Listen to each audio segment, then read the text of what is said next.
Estamos aqui com o professor Luiz Gonzaga Beluso, ex-secretário de Ciência e Tecnologia do Estado de São Paulo, membro em 2 ocasiões do Conselho Superior da FAPESP, professor titular da Unicamp, notável economista com enorme contribuição ao país e ao Estado de São Paulo. E vamos perguntar ao professor Beluso várias questões relacionadas à história da FAPESP e à participação dele nesse processo. Professor Beluso, vamos começar por uma visão geral da FAPESP. Como é que você vê a FAPESP nos seus 60 anos hoje? Eu vejo a FAPESP como a instituição de apoio à pesquisa mais importante do Brasil. Estou fazendo uma síntese justa, porque eu assisti também, eu tentei ajudar a formação de outras fundações, como a do Rio de Janeiro, por exemplo, e de outros estados, que nunca conseguiram, na verdade, uma independência dos governos de turno, né? E também uma independência financeira que a FAPESP conseguiu ao longo da sua história, né? E eu até ajudei a definir o projeto da Fundação de Pesquisa do Rio de Janeiro, mas sempre você teve aquele problema da continuidade dos recursos, né? E a importância que, na minha opinião, decorre de uma situação de autonomia, de independência, é que a pesquisa científica ela tem incertezas e ela tem que ter continuidade. Você não pode, na verdade, ter uma coisa assim tópica. Você dá o dinheiro num dia, depois no outro dia não dá. Isso interrompe o processo de investigação, não é? E isso é uma coisa muito grave que me estimulou muito a procurar o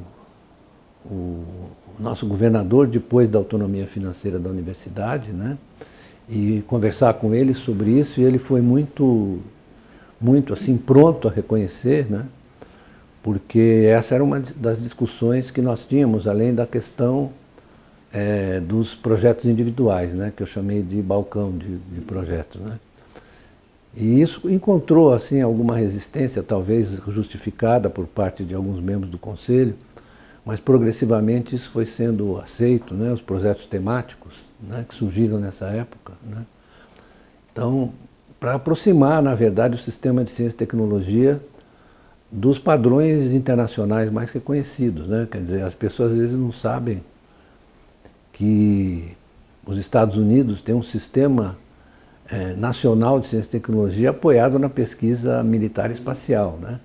E muito disso é transferido para o setor privado, né? Eu posso contar uma curiosidade. Eu fui em 89 como secretário, fui à União Soviética, ainda não tinha ocorrido, estava ocorrendo, né? Eu estava conversando com muita gente, e a Academia de Ciências da União Soviética me convidou para uma conversa sobre a transferência de recursos da pesquisa aeroespacial para o setor civil. Não era do setor privado, era do setor civil. E eu falei, olha, acho que vocês estão perguntando para uma pessoa que não é exatamente a indicada para lhe aconselhar. Eu acho que vocês deviam procurar os americanos, né? E perguntar para eles como é que eles fazem. Eles riram, sabe? Os russos eles riram. Mas eles me chamaram exatamente por causa dessa conquista da FAPESP, entendeu? Mas a FAPESP não tinha realizado ainda esse projeto, né? E como você disse, parece que ainda trepida um pouco para realizar. Trepida. Vamos voltar a essa coisa que você estava falando. Porque você estava no governo exatamente quando a Constituição de 89 definiu o aumento dos recursos. E eu vejo, acompanho, na verdade, quem teve um papel muito importante disso foi a Aloysio Nunes, seu amigo, na Assembleia Legislativa. Ele que botou na Constituição. Mas foi uma iniciativa com o apoio do governo, do Executivo também. Ah, não, olha, eu vou te contar como é que foi esse episódio. O Fred Mazzucchelli e eu, né, depois da assinatura da autonomia financeira, que foi um decreto, né, de 89, acho que é novembro de 89, da autonomia financeira. Economia, fevereiro. Fevereiro de 89. 89. Pois é, eu estou jogando para não ver que a memória às vezes não ajuda, né? Mas aí nós fomos conversar com o Quércia a respeito da FAPESP, porque teve uma pessoa que foi muito importante nisso, que ia me visitar sempre. Umas figuras importantes da FAPESP. Alberto? Alberto.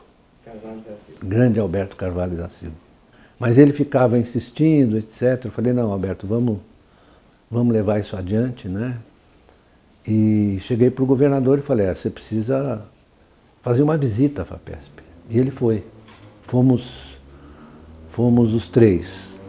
O governador, o Fred Mazzucchelli e eu. E o Flávio pode contar essa história, né? O Flávio Fava de Moraes, ele fez uma exposição sobre os projetos que a FAPESP financiou, né? Muitos deles de muito interesse público, né? Projetos na área de ciência e tecnologia, muitos na área de biológica, né? Muitos naquela. E quando o Quércia desceu a escada, ele nos chamou, nós descemos junto com ele, terminada a exposição, ele falou, está decidido, eu vou pedir ao Aloísio para que coloque na Constituição, né? E até ele cometeu um ato falho, porque ele falou, nós vamos dar autonomia, vamos dar o aumento do percentual para a Fundap. Eu falei, não é Fundap, Fundap é onde eu trabalhava, é a FAPESP. Com um apoio expressivo na Assembleia, né? O Aloísio apresentou a emenda, eu acho que o relator foi o hoje deputado Arnaldo Jardim, e um apoio expressivo de todas as bancadas. Mas naquela ocasião havia na Assembleia Legislativa a ideia de criar uma segunda fundação, de destinar o 0,5% para a FAPESP e pegar o 0,5% para criar uma fundação de tecnologia. Sim. Sempre acontece isso nos colegiados, né, da República. Sempre você inventa uma outra coisa, né? Mas aí seria um erro estratégico, porque, né, você não vai criar uma fundação para financiar a tecnologia separando da ciência, né? Deixa eu te perguntar relacionado a isso. Por que o decreto da autonomia das universidades nunca virou um artigo na Constituição ou uma lei, por exemplo? Porque até hoje é um decreto. Essa é a pergunta que eu sempre me faço. Por que nós não conseguimos? Eu me lembro muito bem que ainda no governo Fleury, eu era secretário de Relações Internacionais, e o reitor da minha querida Unicamp era o Vogt, né? E nós nos mobilizamos para incluir isso na Constituição de São Paulo.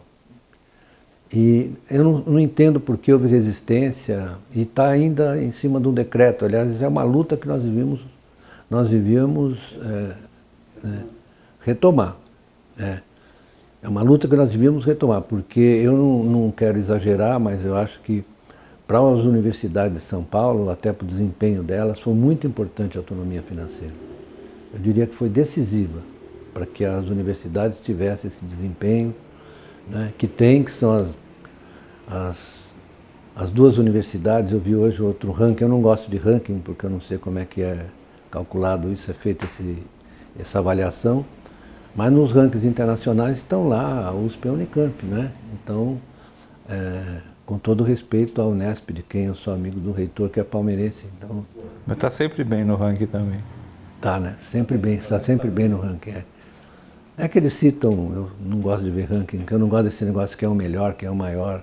Como diz a Elizabeth Rudinesco, isso é um defeito da nossa sociedade, né? Quem é o melhor, quem é o maior, quem é o mais bonito, quem é o mais feio. Não gosto disso, não. Mas são excelentes universidades. São. Voltando um pouco a uma coisa que você já mencionou, bom, essa história é uma história de sucesso, acho que tanto das universidades quanto na FAPESP. Mas não é uma história linear, é uma história cheia de conflitos, visões diferentes, etc. Olhando as atas do Conselho Superior da FAPESP, é visível que tem um debate sobre a coisa da ciência, da tecnologia, daquilo que é mais bottom-up, que vem da iniciativa do investigador, ou escolhas estratégicas, quais são os projetos. Esse é um debate permanente e eu acho que se viveu esse debate ao longo desse período que você foi membro do Conselho ou secretário de Estado. Vivi. Havia muita resistência aos projetos temáticos logo do início. Houve muita resistência de pesquisadores respeitáveis, de gente séria que temia, na verdade, que isso se transformasse, digamos, podemos dizer, numa armadilha burocrática, digamos assim, né? Então houve uma defesa assim muito firme e forte dos projetos individuais, né? Não estou dizendo que isso foi uma coisa negativa, mas isso suscitou debate e finalmente os projetos temáticos foram aceitos, né? Eu diria que aqui nós temos uma falha geológica no sistema de ciência e tecnologia brasileiro, porque as nossas empresas raramente elas tomam a iniciativa de iniciar um contato e uma cooperação com o setor público, né? Porque nós, digamos, temos uma vocação inovadora bastante moderada, né? Do ponto de vista empresarial, estou dizendo. Não estou dizendo da universidade, nem da... Você que esteve lá no ITA, né? Sabe que isso não é verdade, que no ITA você tem um potencial enorme, assim como na Unicamp também, né? Mas as empresas aqui são mais copiadoras do que produtoras de inovação. Então isso é uma deficiência que nós vamos ser obrigados a corrigir ao longo desses próximos anos, porque como o pessoal começa a falar em reindustrialização, nós não podemos separar essa reindustrialização da aquisição e desenvolvimento das novas tecnologias que estão aí na cooperação público-privada, né? Eu sempre digo que os chineses vieram ao Brasil começo dos anos 80 para se inspirar com a nossa experiência de desenvolvimento, né? Eles estiveram aqui, conversaram com muita gente e eles olharam que havia aquela conexão entre o setor privado e o setor público no Brasil muito bem, que nos levou à condição do país mais industrializado entre os chamados países em desenvolvimento, né? Condição que nós perdemos hoje e perdemos para a China. Então seria bom a gente olhar a experiência deles também, né? E eles fazem isso com muita proficiência, né? De ter essa articulação entre setor público e setor privado em várias, como por exemplo, 5G foi assim. Você sabe disso melhor que eu. Assim como também a questão das placas solares, que é uma coisa de cooperação clássica, né? Porque era uma empresa de esquadrias metálicas que foi escolhida para desenvolver isso através da demanda de uma empresa pública e o financiamento dos bancos públicos. E hoje eles são os maiores produtores de painéis solares do mundo. E nós vamos ter que entrar nessa, né? Se nós quisermos avançar e quisermos dar uma caminhada na direção da substituição energética, que não é uma coisa simples, porque exige uma transição entre os combustíveis fósseis e as novas formas, né? Vocês sabem disso melhor que eu, não vou ensinar ninguém, né? Mas essa é uma transição bastante... que exige muito planejamento e muita cautela, né? Você vê que os chineses estão fazendo isso, mas às vezes eles têm que recuar para usar mais o carvão. Então não dá para você fazer isso assim num toque demais, mas isso exige financiamento à pesquisa. Eu acho que a FAPESP pode ter um papel fundamental nisso, desde que a gente tenha as outras instituições, né? Como, por exemplo, eu sugeri outro dia, se você me permite, dar num debate aí com meus amigos sobre política econômica no próximo governo, se é que nós vamos ter uma coisa parecida, né? Espero que sim. Sugeri que houvesse uma fusão da Petrobras com a Eletrobras, que é uma empresa de energia, para bloquear, inclusive, porque eu acho que a privatização da Eletrobras seria um desastre para o Brasil. Nós já temos uma das energias mais caras do mundo, né? Está sob ameaça, porque o padrão do setor privado hoje em dia de investimento é você comprar o já existente, né? Vocês podem observar, tem um economista americano muito atilado chamado William Lazonick, que ele mostra como o padrão de criação de riqueza por parte das empresas nos Estados Unidos em geral, mas quase no mundo inteiro, é o padrão do shareholder value, né? Do benefício aos acionistas. Isso decorre de uma mudança importante na forma de acumulação de riqueza que se faz mais diretamente, quase que independentemente do que acontece na chamada economia real, pelo inchaço das formas financeiras, né? Eu estudo isso já há algum tempo, né? Então eu estou dizendo que a gente precisa caminhar na direção de interromper esse processo, porque ele vai ser interrompido no resto do mundo, na minha opinião, progressivamente, né? Nós já temos um exemplo aí do Biden, com os programas dele seria interessante ler o documento que a assessoria do Biden produziu sobre os objetivos da política econômica americana, que eles não são bobos, né? Eles perceberam que existe essa deformação, que não é uma deformação. Se você deixar o capitalismo solto, ele vai fazer isso, né? Porque ele é uma economia monetária e financeira e interessa a acumulação de riqueza monetária, né? A gente não pode falar o nome desse outro aí que está na minha parede, porque ele já tinha sacado isso, né? Esse tal de Karl Marx. Essa agenda de, sei lá, política industrial, política tecnológica, é evidente que o governo Biden é uma ruptura e talvez seja um ensinamento para o mundo inteiro. Mais do que a China, talvez, porque está mais próximo dos nossos valores, e tem mais influência aqui dentro. A China foi mais eficaz, né? Mas nesse momento há uma discussão imensa ao lado da política econômica, uma discussão imensa da reforma do sistema de ciência e tecnologia norte-americano. O Senado acabou de aprovar aquilo que começou em 2021, que é o que ele chamava de Endless Frontier Act, e a Câmara aprovou um projeto parecido. São dois projetos, os dois tocam no mesmo problema, que é a política de semicondutores, segurança cibernética, etc., mas é a reforma de todo o sistema. A criação das novas agências, no modelo da ARPA que eles querem criar, a criação de uma diretoria de tecnologia na National Science Foundation. Primeira reforma da National Science Foundation em 30 anos. E eles ainda não sabem qual é o formato final, porque eles têm que fazer uma conciliação entre o projeto da Câmara e do Senado. Mas isso, olhando o seguinte, isso pode ser uma discussão importante no Brasil. A agenda de inovação tecnológica no Brasil, privada, felizmente ela hoje tem pelo menos uma consciência de que é relevante. A gente não consegue concretamente melhorar a performance, porque a performance tem a ver com esse desempenho da economia dos últimos anos, nada acontece.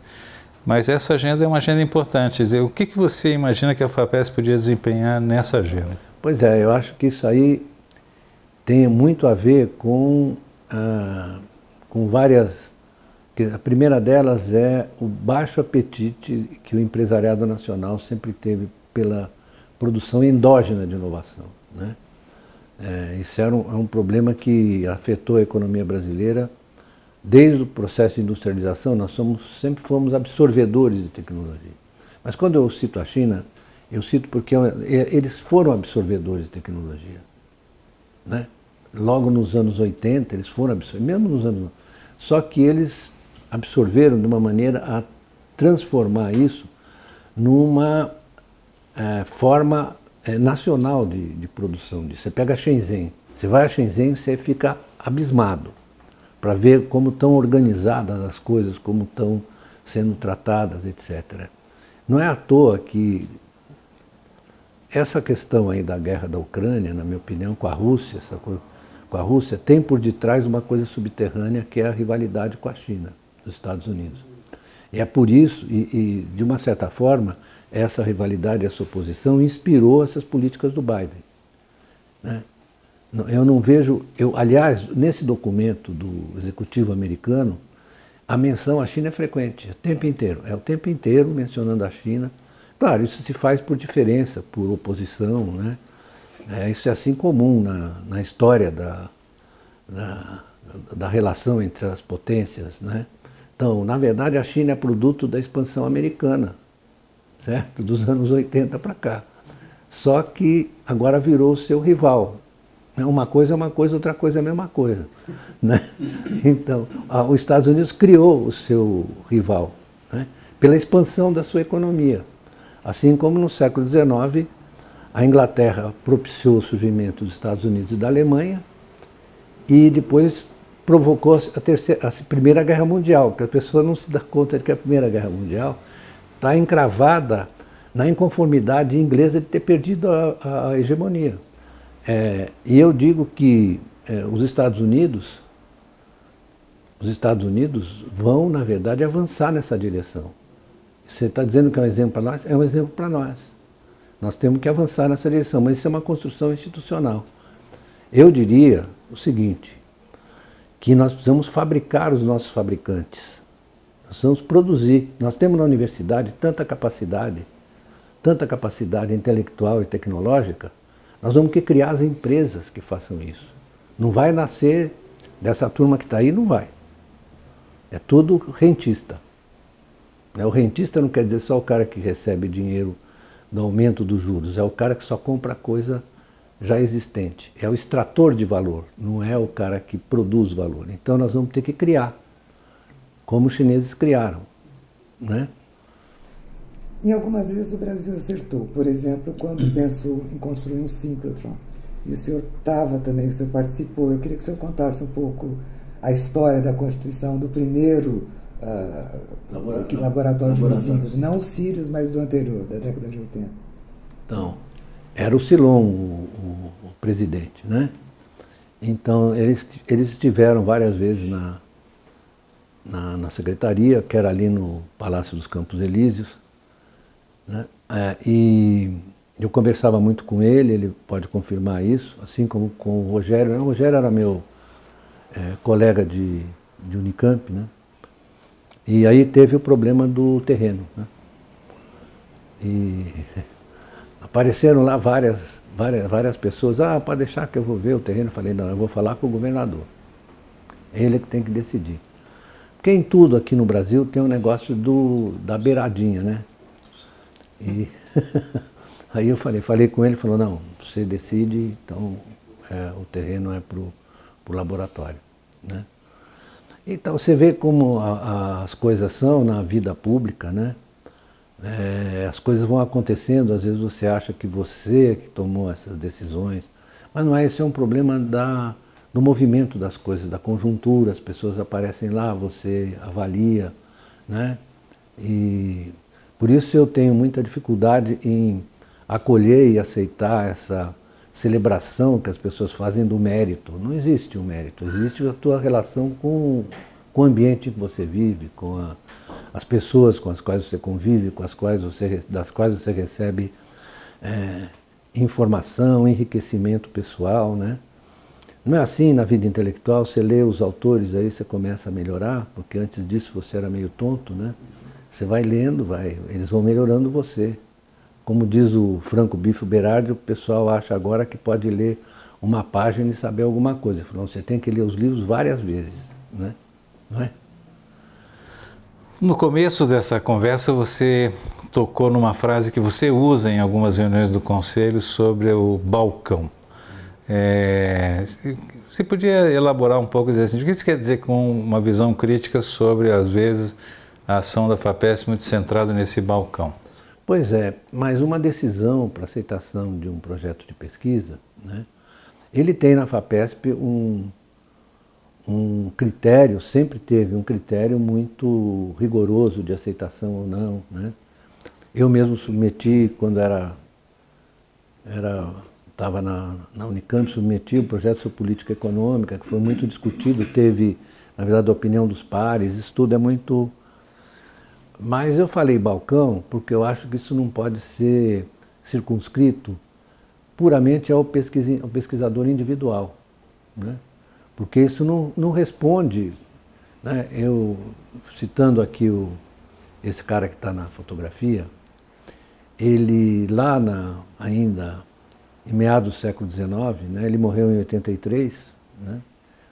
Em 1883, ele escreveu um texto chamado Grundrisse, que são os elementos fundamentais, e nesse Grundrisse está uma espécie de anexo que ele vem tratando da economia monetária, capitalista e tecnologia, em que chama-se Fragments on Machines, fragmentos sobre as máquinas, em que ele cria um conceito que é muito interessante, do General Intellect. Ou seja, ele diz agora essa economia, ela que é tecnificada, ele já via as máquinas e tal, ainda Não tinha ocorrido a segunda revolução industrial da energia elétrica, etc., depois do petróleo, né? Ele estava olhando ali a coisa do carvão, da máquina a vapor e tal. Ele criou a ideia do General Intellect. O que é o General Intellect? É a capacidade coletiva que vai surgindo de criação da inovação, né? Que exige a contribuição de muita gente. É um complexo, digamos, humano-científico em que você vai desenvolvendo isso coletivamente, que ninguém inventa uma coisa sozinho, né? Aqui no Ocidente a gente tem mania do inventor individual, mas se você for olhar, por exemplo, o Thomas Edison, né? Ele é um produto do General Intellect. Então é isso que eu penso a respeito. Não é porque o Marx disse, mas é porque é tão óbvio que é uma coisa coletiva, né? Que é uma coisa do General Intellect, que é o conhecimento geral, é a estrutura do pensamento que vai nascendo e vai se desenvolvendo na ciência.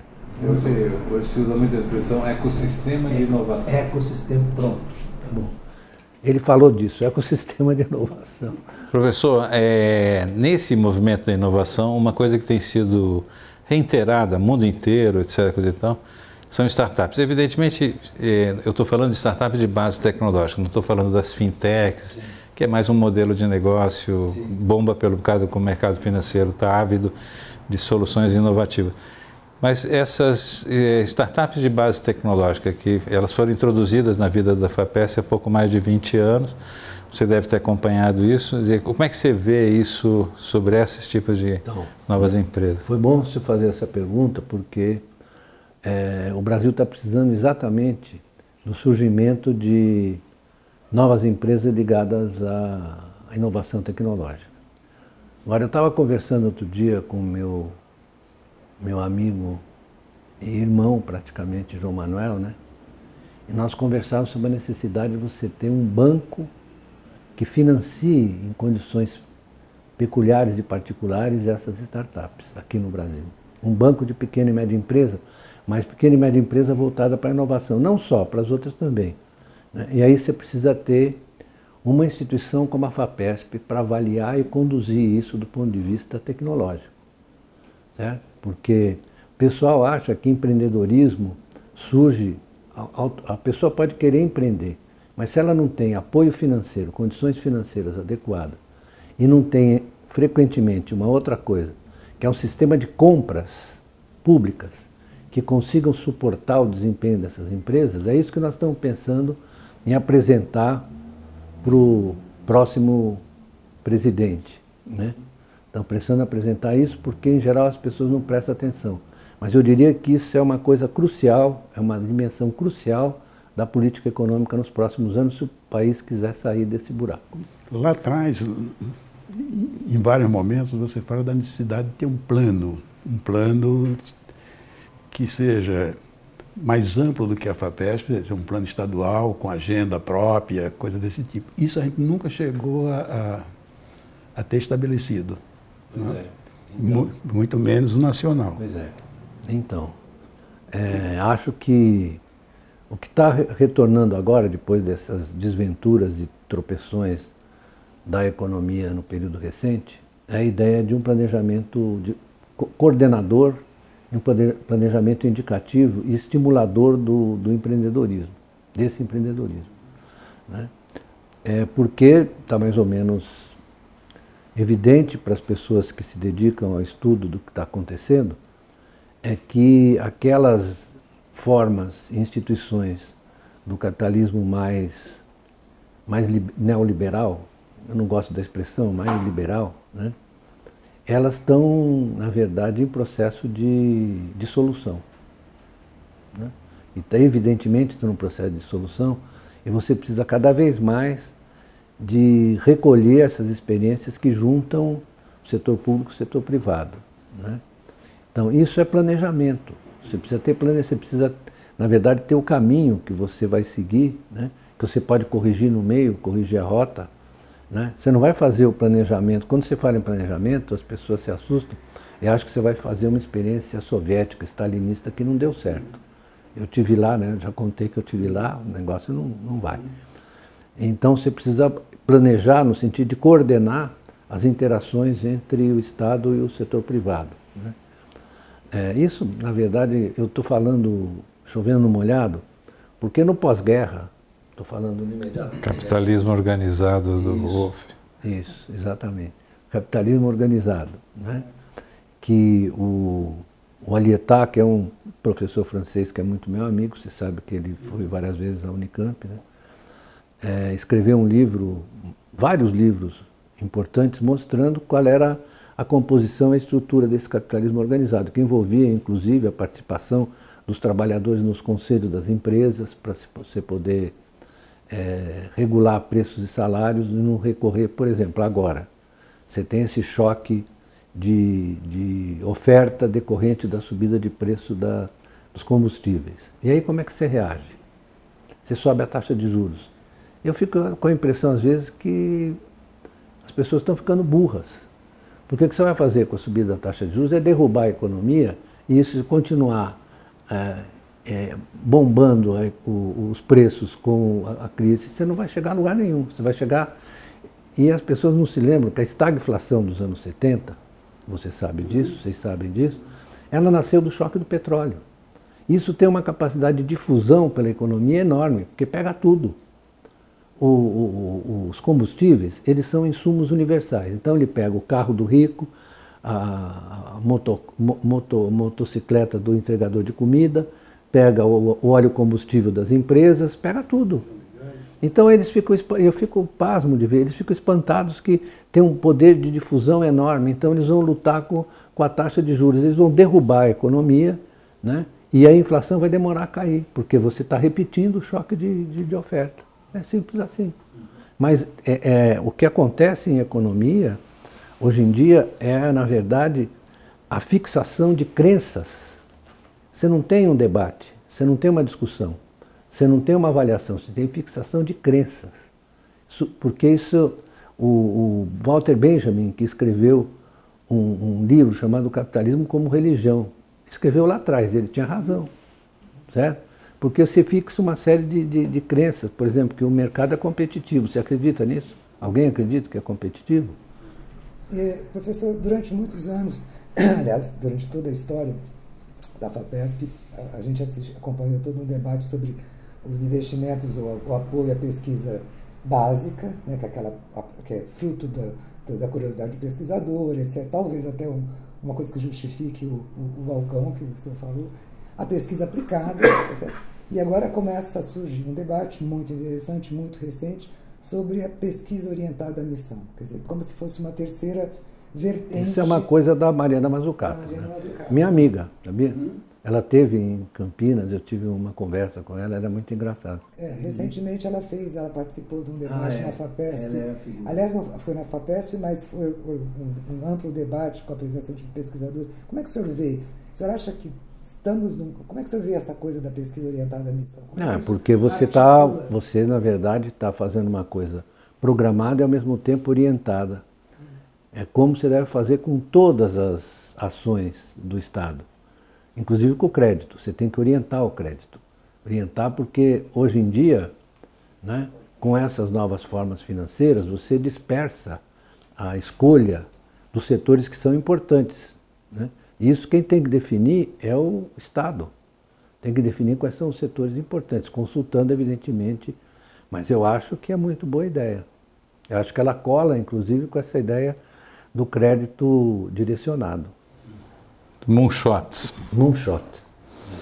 Ela fez essa conferência na FAPESP, num seminário sobre conjunto FAPESP-CNPq sobre impactos da pesquisa e pesquisa orientada à missão.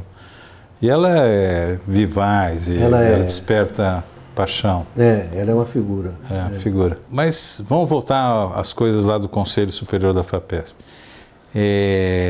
Você deve se recordar da reação que houve em 89, quando aumentou esse percentual de 0,5% para 1%. Curiosamente, apesar de uma parte da direção da FAPESP ter participado dessa negociação, o doutor Alberto, coisa e tal, a reação foi meio estranha ao aumento de 0,5%. Você quer contar um pouco os detalhes dessas reações? Se você acha que eu devo, eu conto. Se você está perguntando, eu vou contar. Não, depois da decisão e da inclusão depois da decisão do governador, aliás, um pouco antes do Aloysio colocar na Constituição, o Luiz Cury, que trabalhava comigo na secretaria, eu tinha uma viagem, eu não pude ir, né? E eu fico feliz de não ter podido ir, porque ocorreu um incidente muito desagradável, né? Quando o Luiz Cury anunciou o aumento, um dos membros do conselho disse: nós não queremos esmola. Não vou dizer o nome, não. Né? Não queremos esmola.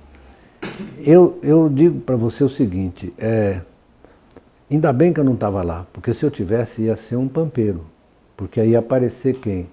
O Palestrino da Mancha Verde, entendeu? Porque aí é um desaforo, né?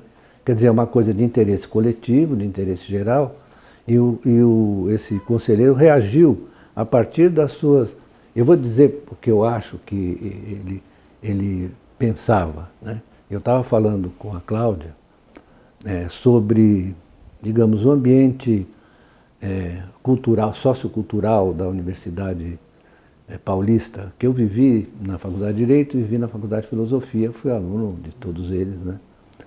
Há um pouco de assim, preconceito, né, contra pessoas que não são do meio, ou que... Me desculpe eu estar falando isso, mas eu não posso deixar de falar, né? É uma espécie assim, de tentativa de criar uma aristocracia intelectual e coisa. Isso é muito peculiar. Até mesmo meus amigos cariocas sentem isso, mas é muito peculiar da Universidade de São Paulo, a forma como ela foi criada, como se desenvolveram as formas de ensino e pesquisa, etc.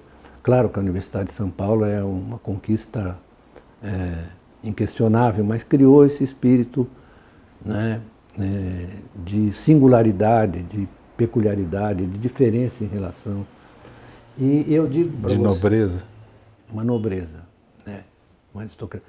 E aí eu acho que o que moveu esse conselheiro foi a recusa, a resistência, a recusa a aceitar que um caipira de Pedregulho, de origem italiana, Quercia, pudesse ter feito isso, entendeu? Eu tenho quase certeza, se você fosse levá-lo a um psicanalista, no final você ia tirar essa confissão, entende? Que era um italianinho lá de Pedregulho, que afinal de contas não podia ter feito isso. É como as pessoas hoje dizem, e eu sempre, eu não sei se você estava na comemoração dos 30 anos da autonomia financeira? Não, acompanhei de longe mesmo. Acompanhou? Eu fui lá, eles me pediram para ir, eu estava com o Almino Afonso, que assistiu tudo, né? E fez uma bela exposição. E a primeira coisa que eu disse, olha, eu fui o executor da ideia proposta pelo governador Orestes Quercia. Você pode pensar o que você quiser do Quercia, só que você não pode negar a ele o mérito de ter tomado essa decisão. Ele me convidou para ser secretário para que eu executasse isso, junto com o Fred Mazzucchelli. Ele falou claramente para mim isso, que ele achava que a universidade não pode ficar ao sabor do governo de turno. Sabe o que as pessoas acham? Eu acho que ele fez isso para facilitar a vida dele, para não ter greve na universidade. Aí o secretário dele, né? Alberto Goldman, ficou contra. Não só o Alberto Goldman, né? O secretário da Fazenda também ficou contra. E ele bancou o negócio lá, certo? O secretário da Fazenda dele era Machado, isso. Também ficou contra. E surgiram várias tentativas de obstruir de revogar esse decreto. Quer que eu conte uma? Uhum. Quer? Quero. Bom. Queremos. Você quer? Vocês querem? Então, eu vou contar, mas eu vou contar com a dor no coração, porque o governador que fez isso é meu amigo, querido, gosto muito dele. Ele veio para o Brasil pelas mãos do João Manuel e pelas minhas mãos, dos Estados Unidos. Ele estava em Cornell, isso. E aí um dia nós fomos jantar para comemorar a eleição dele. Ele sentou na ponta da mesa, estava o João Manuel, eu, o Eduardo Rocha Azevedo, que é meu sócio na Facamp. E aí ele diz assim: eu concordo com o Luiz com tudo, né? Menos com a autonomia financeira da universidade. Agora, não sei se vocês lembram que ele fez uma tentativa de E aí o que que deu? Deu aquela greve danada, invasão da reitoria da USP. Aí o que acontece?